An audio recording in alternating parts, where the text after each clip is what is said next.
Hi everyone, Raphael aka Ronin Rafa, host of White Label American is here. And it's my honor to introduce one of the most outstanding conversations that I've ever had. So, I've once mentioned attending a Pasteles Party, one of my most exciting moments since I moved to New York. But the last one I had attended was pre-pandemic. So, I've been looking forward to attending this event again, and it should have happened in 2024. But my kid fell sick, and our host had a baby, and I tried to be a responsible human being, so I wasn't going to show up, after taking care of a sick kid and show up to a house with a baby. You don't want to do that. So I got to miss out on 2024. And then as soon as I found out that I received my invite for 2025, I was looking forward to this event. And then I thought about it like, hey, I might be able to record. Why not bring my recording equipment? So I brought a recording equipment, and that's the result of this conversation that you are about to listen to. It got chaotic sometimes. It got personal sometimes. It got emotional sometimes. I did not expect that I'll get all of this. However, it's why I love doing what I do. And I hope that you will continue to support the work that I do and see the value of what I'm doing. And if you enjoy this conversation, please let me know. Give me feedback. I need your feedback.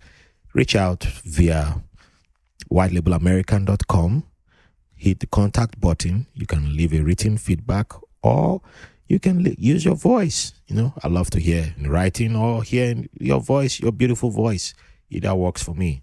And you can support us, the multiple ways to support, either in donations, reoccurring donations, or you join us on Patreon. There's plenty more. There's no video of this conversation. I'll be upfront. There's no video, so even if you join us on Patreon, there's no video of this conversation. And I can't promise you that in 2026 that there will be a video of the conversation. The next time we have a conversation again, that I'll make a video, but I'll try. So enjoy this conversation, and yes, let me know what you think of this conversation. All right.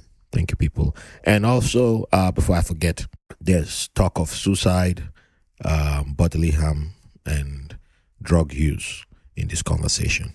And if you yourself or someone needs help, please, there are resources out there called the Suicide Prevention Line and other good organizations out there that are available. All right? Okay. Thank you, people, for your continued support.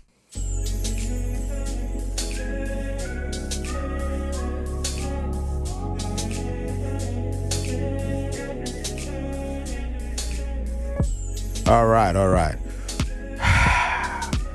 Welcome to a brand new episode of White Label American. It's a special episode, extra special. And if you're not giving us money, this is why you should give us money, because this is... You can't find this anywhere. You can't find this. Whole of America, whole world. Even go to Joe Rogan, the biggest podcaster in the world. You can't find this. He need to pay us $200 million. But that's aside. Support this podcast. Give us gold. Give us dollars. Give us euros. Give us British pound sterling. Yeah, we'll take it. Swiss francs, we'll take it too. But if you bring any currency outside of that, fuck you. We ain't gonna take that. All right? You're a racist. So give us 5 stars. If you give anything less than 5 stars, you're also a racist. So don't do that. Be a good person, all right? And you can make heaven.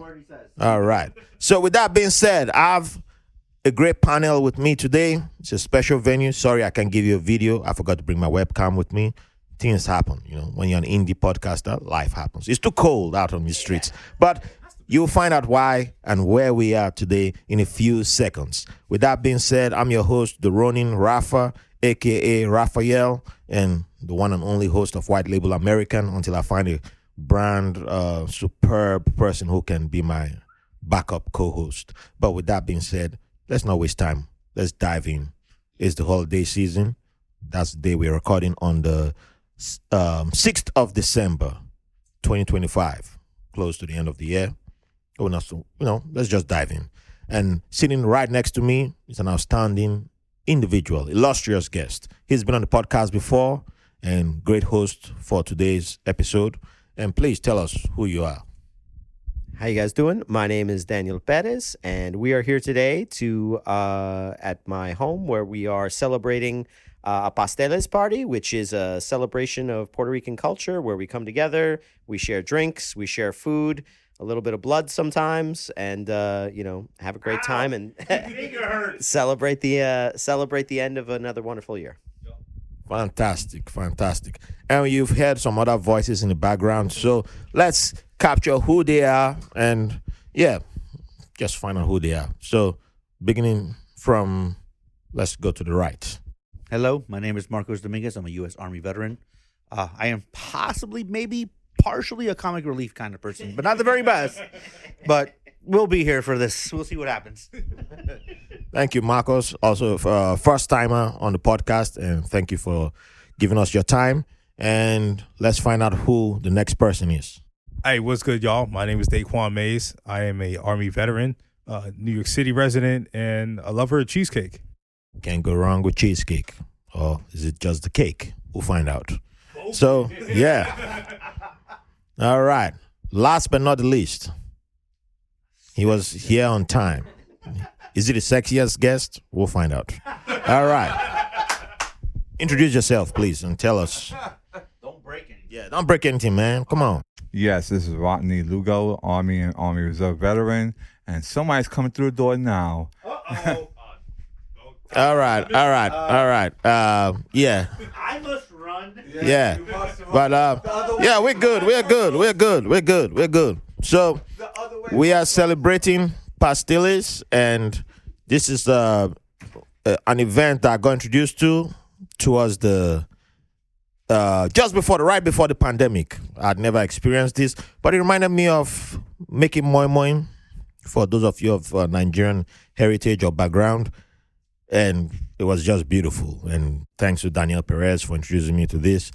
And I was like, man, this is just beautiful, being around family, being around culture. And Daniel's dad is somebody who I have to get on the podcast because, man, apart from making some awesome coquito, he was just accepting when I showed up. So, it's something that I never forgot. And my kid was around 2 years old then, and we've shared a lot of bonds, myself and Danielle, but it's just one of my favorite memories of being in New York, and part of the way I knew New York is my home. So with that being said, we're going to talk about holidays and our time in the military.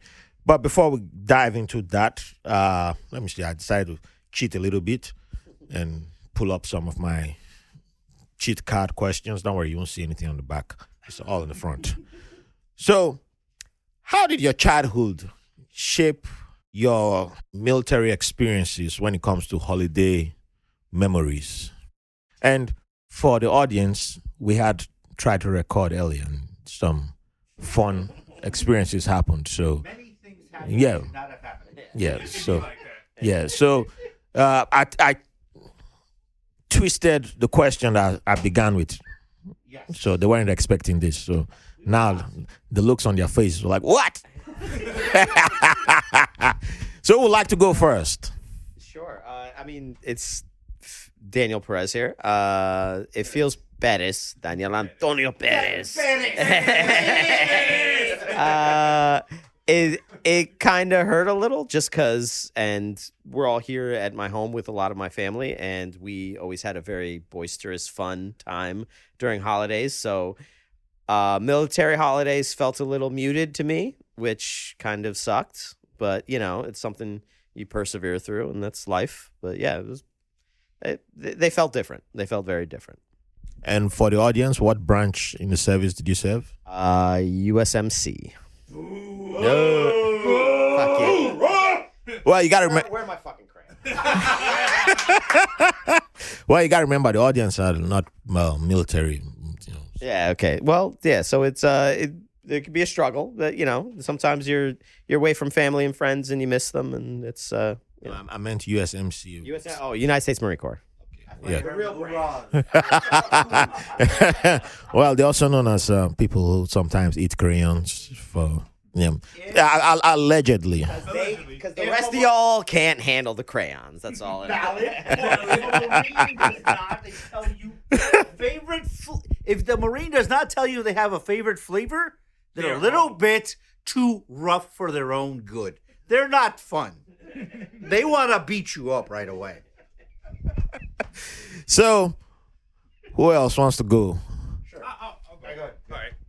So, in my spec of things, when it came to celebrating the holidays in the military, there was a sense of brotherhood that I didn't experience outside in the civilian world. A lot of times, my family has gone on to do different things, and it's really rare times that we got together versus within the military. You're surrounded by X amount of people at any given time, and a lot of us sometimes don't go home to our families. So we try to come up with our own holidays and our own special way of celebrating around the holidays. For example, one time I was in Iraq for Thanksgiving, and a lot of us didn't really like the turkey that they gave us, so we decided to like throw that out, and we went down to a local area. We bought some goat. One of our friends who from Jamaica, he made us curry goat, and we ripped up a whole bunch of MREs, like put some this and that together with a bunch of chili mac and etc. And we made it do what it do. Had probably one of the best Thanksgivings I had on the side of a mountain, and then it was great. Like, we had a great time. Like, it was great music. The locals came up and celebrated with us, even though they're not really the best. They didn't know Thanksgiving like that, but like, we had a good time. Like, we ate really well, and then the next day we got shot at. So it was a good. Hey, overall good time. Yeah. Got a turkey leg in your mouth. So what was wrong with the turkey that you didn't like it? Nah, the turkey was too damn dry, and it was and somehow the cook that we all The Army cooks. the cook that we all fuck with did not know how to cook the turkey at the time. I'd never seen a turkey well done in my life. It looked like a well done steak. I don't know how you cook turkey well done steak. Damn. Exactly. It was cooked to Army standards. The turkey blacker than me. Beyond Army standards. Fucking look like well done steak. Exactly. White dark meat, which is still white. How you cook a turkey well done? See. Unlike you, during my time in the holidays, I had a Jamaican cook. Oh, okay. Well, excuse me. Like you over here fancy. Yeah, man. Yeah, man. So I get like 10, 20 pounds during the holidays because she cooks so fucking well. When she needed help with the kitchen, we all raised our hands like, yes, indeed, sir. Did she look good? No. But she was Jamaican, so we gave her a pass in that respect. But the cooking was excellent. We had the whole Jamaican. She look good. Nah, she was an older type, I was in my 20s. She was had a couple. We was in our 20s. She was, she was a sergeant. We was like, nah, but the cooking was up. That ain't no problem. Ain't no problem. You know what? We've been a few for You haven't met any young Jamaicans, have you? I have. Okay, she wasn't like that. What's your problem? What's the problem? You fucking up out here. Well, what he's trying to say is that he like them young. He don't like them old. He don't want to be a kid, what they call them a cat man. Is it cat man or? Yeah, I don't know. No, I know what you're trying to get out. No, he's not a man who can be taken care of. He doesn't like that. No sugar daddy. Nah, he don't want a sugar mama. Which I'm sorry, man. You gotta get with the times. Get with the times. You deserve to be taken care of. Not only the VA got to take care of you. You just see. This is why the Air Force keeps winning, man. If it was an Air Force guy, an Air Force guy wouldn't have had a problem. He would have said, "Oh yeah, I get it. Yeah, she's beautiful," and he would have, because I have Air Force friends.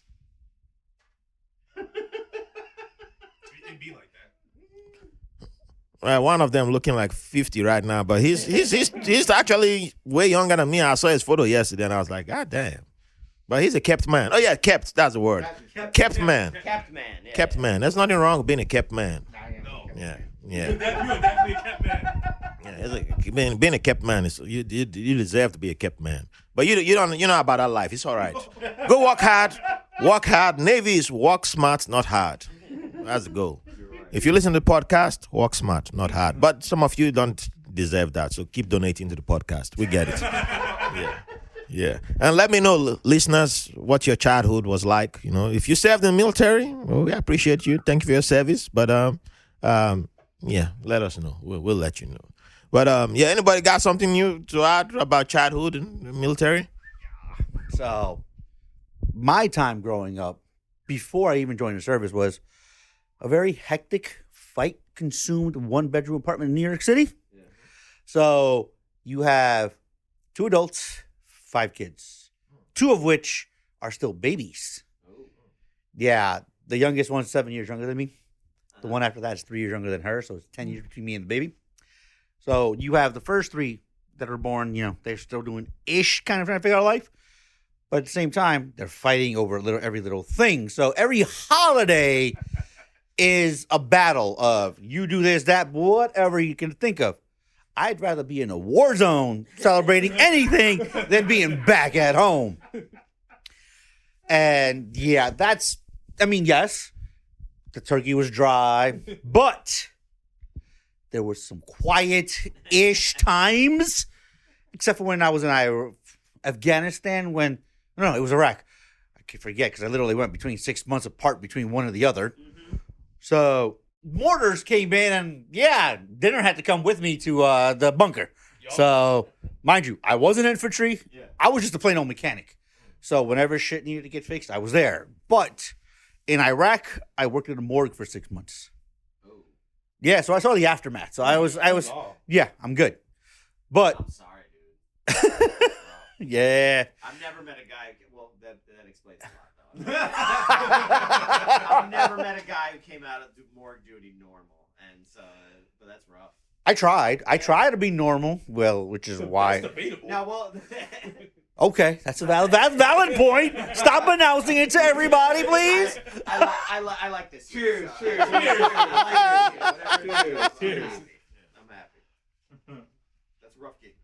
But Afghanistan literally was different in reference to being able to deal with the people that I was actually around. Mm-hmm. They were a lot better. The team and people that I was around, just in general at the small base, was more like a family than me being at home. Didn't matter about the food. It was just the people that I was around. Yeah. The holidays, to me, aren't about the food. It's always about the people. I mean, look at who I'm around right now. I'm down around y'all 4 maniacs to begin with. But it's still a fun time. It's more about being around the people that I like and actually don't mind getting my ass handed to me or vice versa, handing it to them. But it's fun. It's joy. Amen. I mean, everybody's here has dealt with me, so I'm sorry for y'all. Whether we like it or not. Hey, Rodney, would you like to add something to that? No. Too cool for school. So, after you got out of service, what was your first holiday like?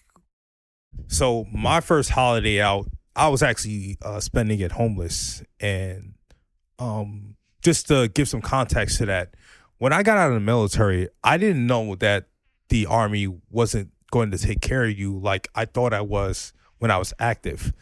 And when I finally got out after serving 6 years active and 2 deployments, I thought that, maybe the Army would at least take care of me. They would at least help me with a resume, get me something to like stabilize myself. And then all I got was an ARCOM, or a Army Accommodation Medal for those who don't know, and maybe a couple of dollars that my platoon was nice enough to give me. Got a handshake, and next thing you know, I was outside of base going, well, I need to figure out life afterwards. So my transition was really difficult. It got to the point where I developed a severe pill and alcohol addiction.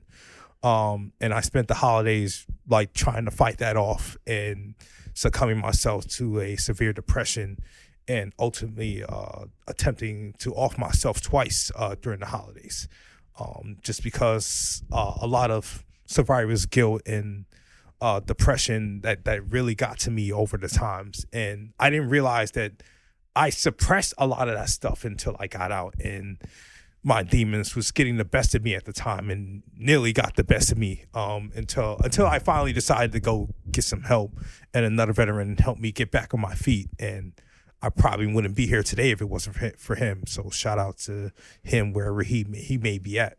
So yeah, that was my time spent during the holidays once I got out.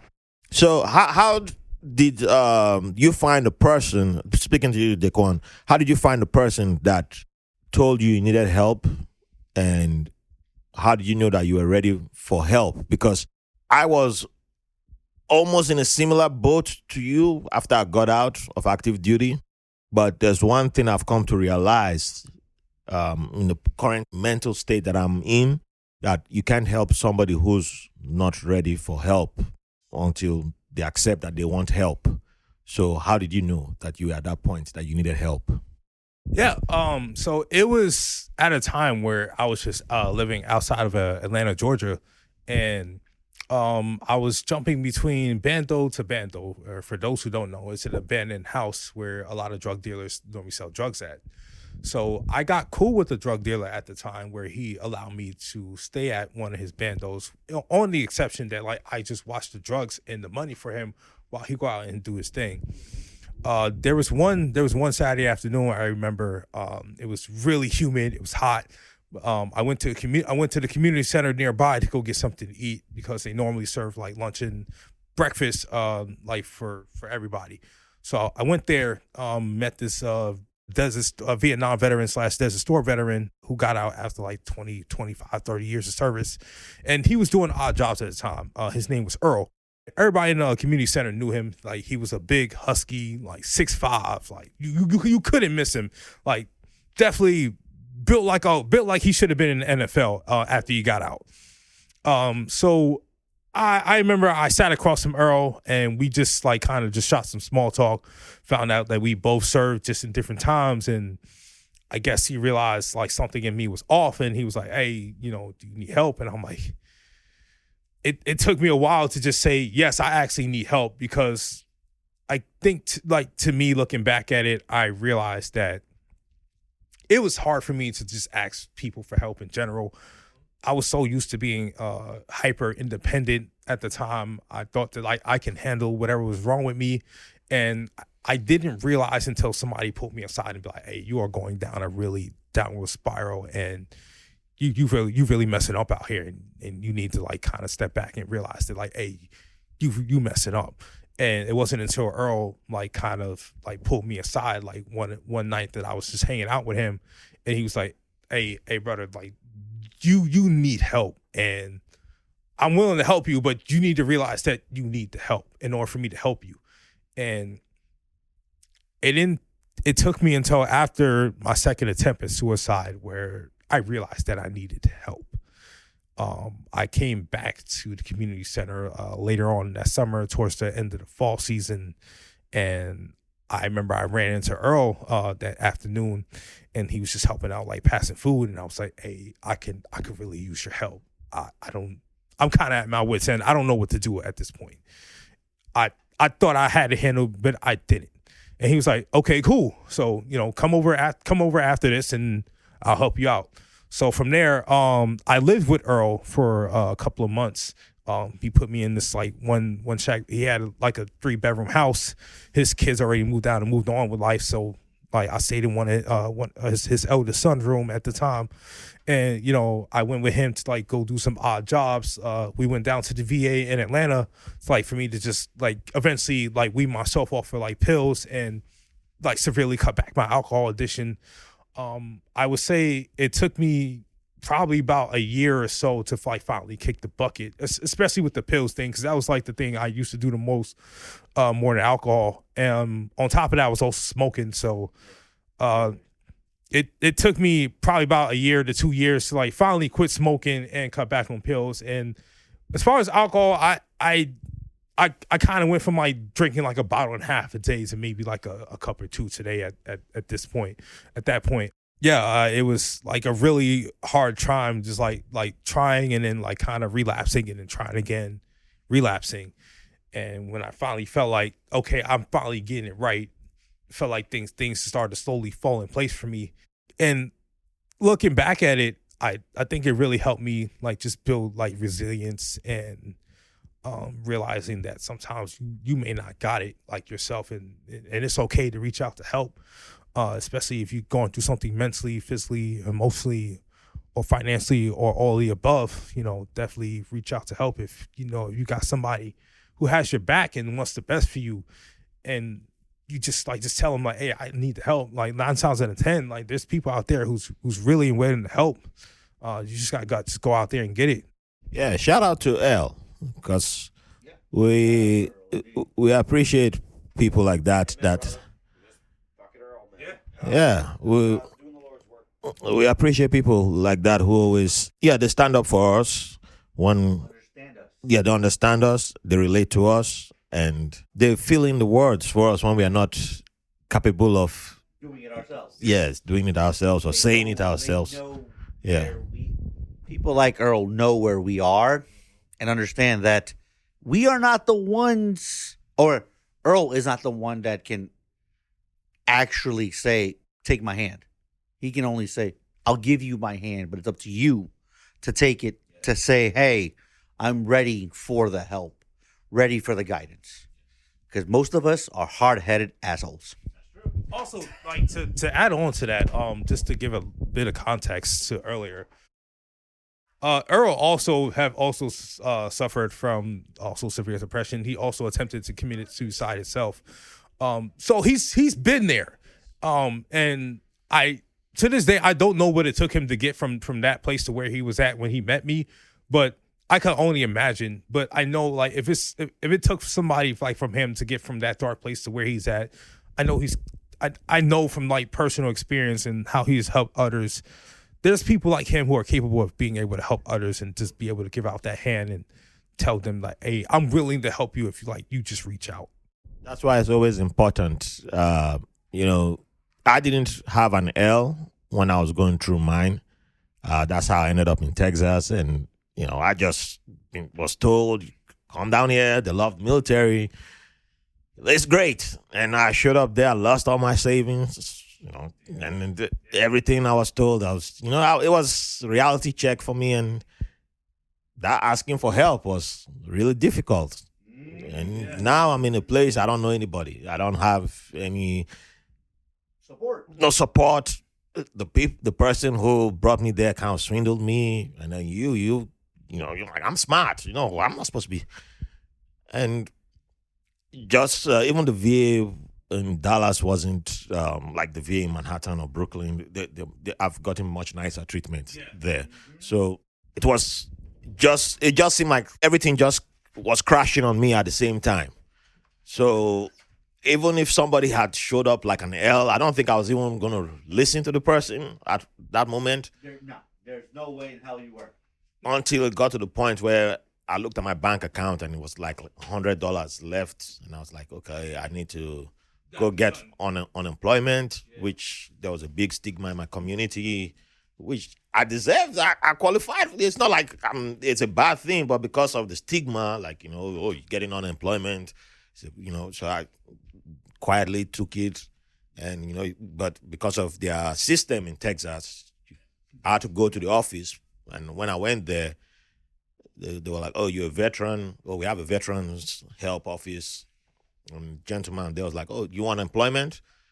I was like, yeah, anything to get me off this thing, man. I don't want to be on this thing. He was like, well, I could get you something, but it's in security. I was like, do I got to carry guns in Texas? Hell no. I was like, it's a gated community. You're just being in a patrol car, called a big amount of money. I was like, oh, sounds good. Man, that shit was like $10 I ended up getting. But I was at the bottom. I didn't care. And when I went for the interview, they were like, oh, that guy sent you? Yeah. They didn't even look at my resume. They were just like, oh, yeah, you got it. When do you want to start? And I was like, And when I showed up to the company, I still got people from the company on my LinkedIn to this day. They're like, man, this guy was so professional. There was an Army vet who, and this is not a shade to Army, but the Army vet was there. And, oh, yeah. Army vet was there, and he didn't, I don't even know if I should call him an Army vet, because I don't think he served up to a year before he was kicked out. Oh, boy. He was kicked out. I know he was kicked out. Yeah, he one of those. And he was my supervisor. And when I showed up, people at the company were like, there's something different between you are a veteran, he's a veteran, because he was claiming to be a veteran and all that. I'm not going. And I'm looking at him, but they were like, your uniform looks outstanding. Everybody in the company just gravitated to me. And he got mad. But I was just like, it's a job. I do my job. Get out of here. That's it. I don't. Yeah. But there were even women throwing themselves at me. But that's how depressed I was. They didn't care. I didn't even. I get back home. I'm just drinking alcohol. That's it. I didn't. It was later down the line that I realized that, man, I was like complaining women don't love me online. I was writing down on my Facebook. Damn. Women hate me and all that stuff. Meanwhile, when I look back, I was like, man, there were women throwing themselves. Coquito abuse. Yeah, coquito abuse just happened here. So it's, one day I ran into somebody who was just like, you sound really nice and bright. Shouldn't you be in college? I was like, well, I don't think a university would take somebody like me. And that woman talked to me, and that's how I ended up at Australia University. But I felt I was played at the end of the day. But I can't even describe what I was, but it felt like I was drowning in something, in a dark well. But somehow something led to something, and two former a shipmate and a Marine friend of mine were both like, hey, you need to come out from Texas. You don't sound normal. Like one was Seattle, one was New York. And I ended up choosing New York. Amen. Welcome. That's how, when I arrived here, even when I arrived at the VA for my check-in, I remember the nurse looking at my record and saying, it doesn't, why are you on 0%? It doesn't sound right. You shouldn't be on 0. And I was like, fuck y'all. Y'all don't care. And I was using the Dallas VA treatment as your example. Yeah, to respond to Manhattan. This is in a sense, a plug and a help for the New York or the VA in general. I've heard enough stories from people outside of the New York VA saying that they're the worst. There's so much everything else in between. I was born and raised in New York. I've traveled around the U.S. and everything else in between. And I've been to a couple different VAs everywhere else. And I'm like, nothing compares to the New York VA. At least I live in Westchester, New York. And the VA up there isn't as nice as the one in Manhattan. Yep. And no disrespect to any other VA in general. But the New York VA, yes, they're busy. They have a lot of people there. But the doctors and everybody else cares about the person, not that you're a veteran. True. They care about you. They want to get to know you, you do your stuff. They want to make sure you get every last red cent the government owes you because of the fact that you already gave up to, if not more, depending on who the actual veteran is, your life. You sign a dotted line to say, hey, I want to serve the United States of America, no matter who the fuck is in power, because we have some crazy people in power. Oh, God. But you served. You were actually willing to say, hey, I'm going to give my life for you to keep doing your stupid shit. For you to be able to be that egomaniac, that, no disrespect to you, the bum. To be able to be a homeless person. This guy over here, Daquane, was like, I serve my nation. I don't know any better. That's crazy work. Daquane over here gave his serve. The bar is here now. Sent the mechanic to the infantry. But go ahead. This guy did more than most of us did, honestly. Okay, all right. I am a pogue. I was a mechanic. But I'll give you this. There's a difference. I'm back home on home base. I'm fixing shit for the infantry guy. The infantry guy is sitting at home, sweeping floors and doing shit, not doing jack shit for the whole goddamn day. Yup. For the rest of the time, he's actually out there doing it. But when he goes out to war, he does more shit than I do. Because we actually do our job. Correct. That's like the only goddamn time you do. Yes. I do mine every single day of the goddamn week. But I will never, ever pick on an infantry guy. Except Friends. Except for right there. Except for right now. Yeah, of course, because he's not doing that shit anymore. Hey. We know when to pick on infantry, but not when they're holding a weapon too. You know? I will take advice from him. But yeah. So, and it was until I started going to the VA in New York that I realized that, I saw that this is what hospitals could look like for everybody, not just only veterans. Correct. But that one actually looks, if you hit certain floors, It looks like it's abandoned. Yep. I get it. No, but New York VA. yeah, I'm talking, but it brought me to that light because I have family from other countries, especially in Europe, and when they talk about the treatments, the hospitals, and I'm like, man, jeez, they always like, why y'all don't have?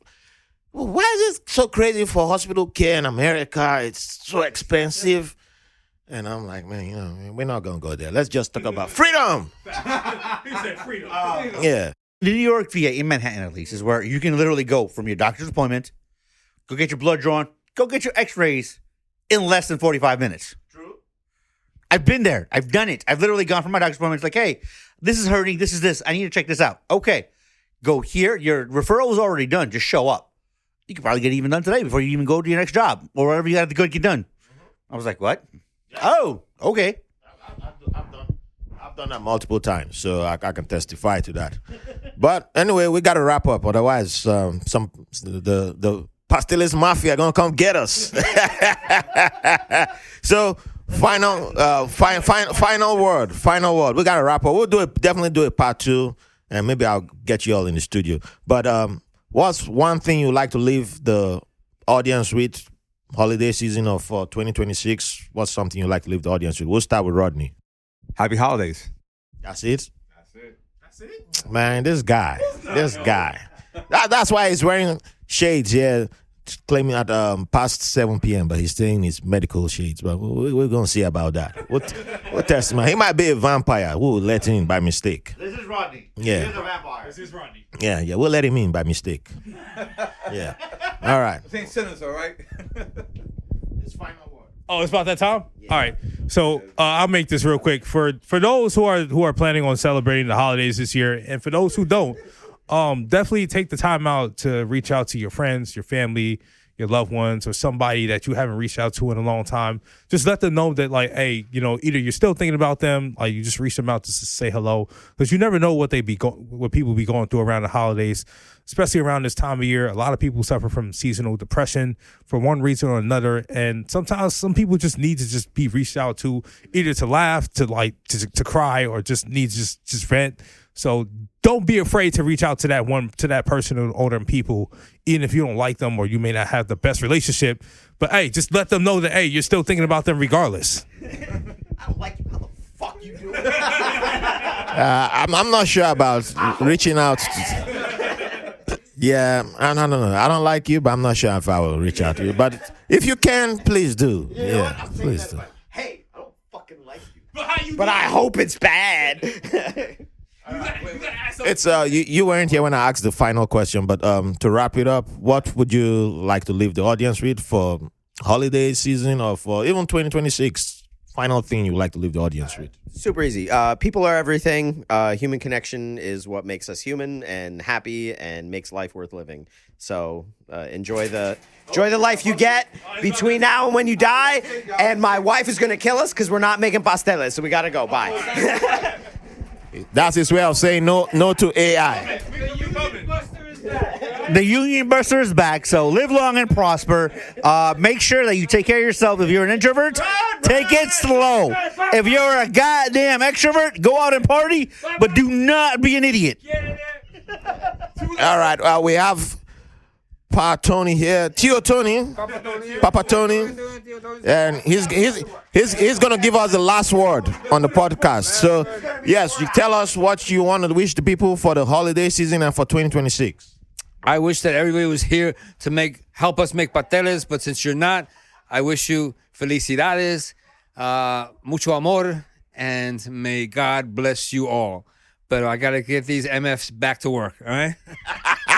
That's perfect. And check out his coquitos. This is the best. It's the best. Tio Tony's classic coquito. Just contact my son Daniel. All right. You heard that. You can get, it's the best. Trust me. All right. Thank you. Thank you for the privilege of your company. All right. I got to go make pasteles. Bye. Thanks for listening to White Label American. If you enjoyed the show, please give a 5-star review on your favorite podcast app. You can follow the show on all social media platforms. Visit the White Label American website for links for donations, episodes, feedback, guests, merch, and newsletter. Don't forget to download the free White Label American app on the Google Play Store and Apple coming soon. Thank you for the privilege of your company.